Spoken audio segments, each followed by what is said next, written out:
আচ্ছা বলেন, নামাজের এমনি উযু করা স্বাভাবিক হিসেবে ইসলামী শরীয়তের মধ্যে উযু করা কি ফরজ? কেউ বলতে পারবে যে উযু করা ফরজ? উযু করা কিন্তু কি না, ফরজ না। উযু করা ফরজ না। এখন ধরে নেন আপনি মাগরিবের ওয়াক্তে আছেন, মাগরিবের নামাজের সময় আছে আর মাত্র 5 মিনিট। কয় মিনিট? আপনার উযু নাই, আপনার কি নাই? এখন সময় আছে কয় মিনিট? 5 মিনিটকে যদি আপনি মাগরিবের নামাজ আদায় করার জন্য কাজে লাগাইতে চান বেউযু অবস্থায়, তাহলে আপনি কিভাবে নামাজটা আদায় করবেন বলেন তো? কে বলছে তাই এমন আজেরা কথা কোন? খালি পানি থাকা অবস্থায় কোনোভাবে তায়াম্মুম করা যাইতেছে? সময় যতই সংকীর্ণ হোক, সময়ের সংকীর্ণতার কারণে তায়াম্মুম জায়েজ হয় না। উযু করেই নামাজ পড়তে হবে। কথা বলেন ঠিক না বেঠিক? হাতে সময় আছে কয় মিনিট? কি কি করতে হবে? নামাজ পড়তে হবে। নামাজ পড়ার জন্য শর্ত হলো পবিত্রতা অর্জন করতে হবে। নামাজের জন্য শর্ত কি? পবিত্রতা অর্জন করতে হবে। উযু ছাড়া নামাজ পড়া যাবে?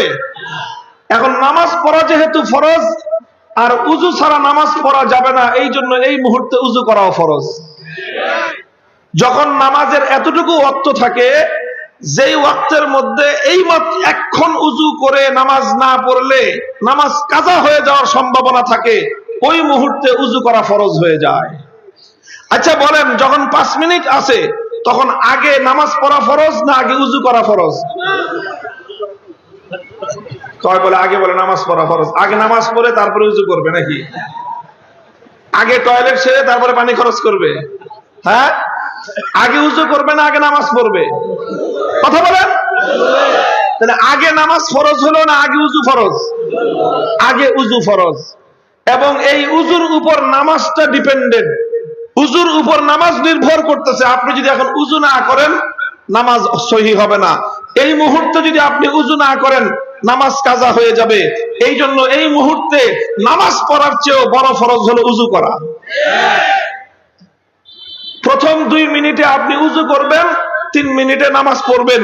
প্রথম 2 মিনিটে নামাজ পড়া জায়েজ নাই, প্রথম 2 মিনিটে উযু করা ফরজ, এরপরের 3 মিনিটে নামাজ পড়া ফরজ। এখন কেউ যদি বলে যে যখন নামাজের সময় 5 মিনিট আছে তখন নামাজের আগে উযু করা ফরজ, নামাজের চেয়ে উযু করা বড় ফরজ, এই কথা যদি বলে ভুল হবে না। কথা বলেন ঠিক না বেঠিক? এই সময়ে সমস্ত উলামায়ে কেরামের কাছে জিজ্ঞাসা করেন, তখন নামাজ পড়া আগে ফরজ নয়, বরং নামাজের আগে উযু করা ফরজ।